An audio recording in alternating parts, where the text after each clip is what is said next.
Hi guys, welcome back to my channel, Biyahe Culeros. Please like and subscribe. Biyahe Culeros dito sa Ginlubngan, Masbate.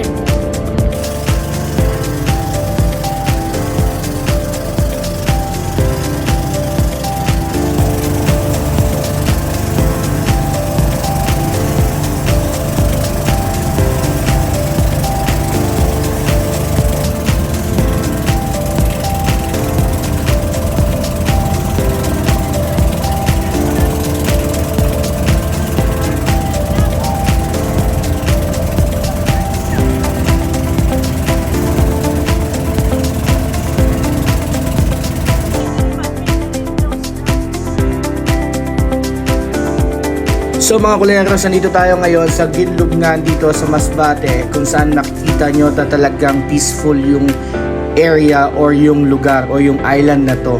At saka kapag nagpunta kayo dito ay mafe-feel nyo na talagang relaxing at saka talagang malilimutan nyo lahat ng problema nyo.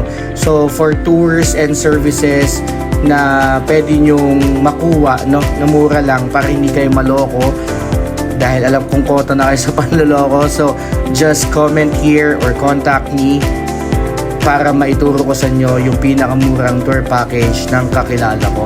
So once again, nandito tayo ngayon sa Ginlubngan, Masbate. Mga kuleros, tapusin itong video na to para magkaroon kayo ng mga tips kung ano ang mga pwede nyong gawin dito sa islang ito. At makikita nyo mamaya yung mga nabili namin mga fresh na isda na pwede nyong ihawin, na pwede nyong kainin habang kayo ay nasa isla. So bukod sa nag-enjoy kayo, makakakain pa kayo ng masarap na isda. So just continue watching and don't forget to subscribe and follow me.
Ayan mga kuleros, makikita nyo na talagang fresh na fresh yung mga isda dito sa Ginlubngan. Talagang pagkahuli ay meron ditong nagbebenta, no? So pagkahuli pwede nyong bilhin, pwede nyong ihawin after, no? Talagang makikita nyo talagang yung mga isda talagang gumagalaw pa talaga sila.